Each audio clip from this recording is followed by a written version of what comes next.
वर्तमान दौर में सादा जीवन और उच्च विचार रखना बहुत जरूरी है। पुराणों में लिखा है कि कलिकाल में राम का नाम ही इंसानों को तारने वाला होगा। राम कहने मात्र से ही शरीर और मन में अलग ही तरह की प्रतिक्रिया होगी, जो कि मन को शांति प्रदान करेगी। देखा जाए तो प्रभु श्री राम का जीवन हमें बहुत कुछ सिखाता है। लॉकडाउन के दौर में जहां लोग खाने को तरस रहे हैं, वहीं कुछ लोगों के घरों में अन्न के भंडार भरे हैं। ये लॉकडाउन कुछ लोगों के लिए आनंद लेकर आया है तो कुछ लोगों के लिए दर्द।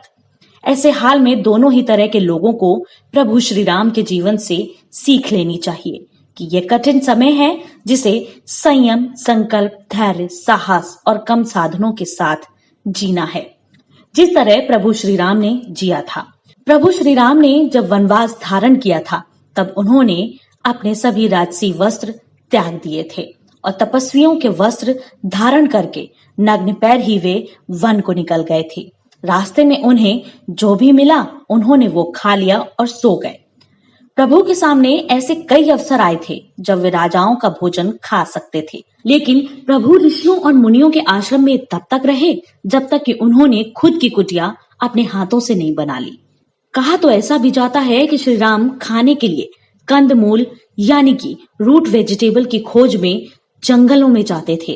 कभी कभार जब उन्हें कुछ नहीं मिलता था तो वे उसी में गुजारा कर लेते थे जो उनके पास बचा कुचा रहता था। वहीं भगवान लक्ष्मण अधिकतर जंगलों में रहकर उपवास रखते थे और वैसे भी माता सीता, भगवान राम और लक्ष्मण ने कभी भी जंगल में रहकर राजसी भोजन को ग्रहण नहीं किया था। वहीं ये बात तो सभी जानते हैं कि एक दिन और पूरी रात भगवान ने शबरी के बेर खाकर ही गुजारी थी।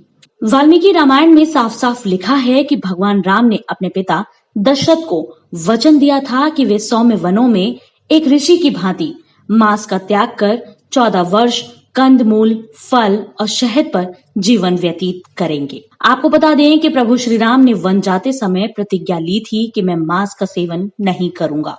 इसी बीच हम आपको स्पष्ट करना चाहेंगे कि ऐसा उन्होंने क्यों कहा था।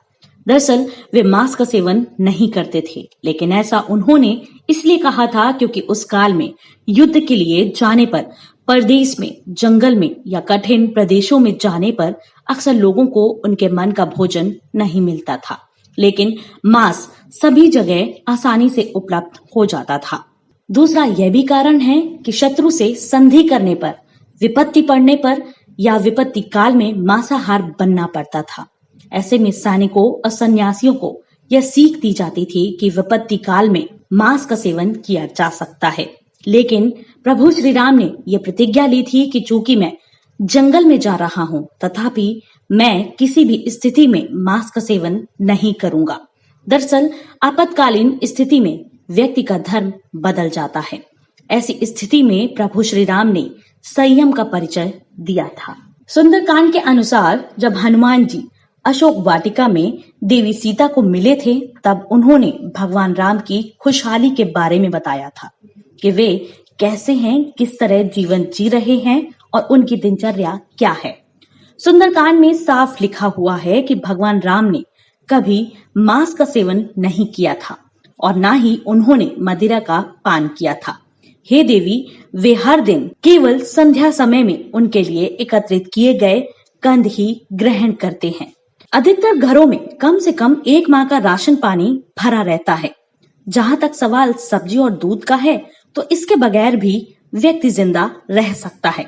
तो ऐसे में अगर देखा जाए तो भगवान राम की तरह कठिन जीवन तो लॉकडाउन में रहने वालों को भी नहीं जीना पड़ रहा है। दोस्तों, इसी तरह के कुछ ज्ञानवर्धक जानकारी के लिए हमारे वीडियो को लाइक करना और हमारे चैनल को सब्सक्राइब करना बिल्कुल न भूलें। धन्यवाद।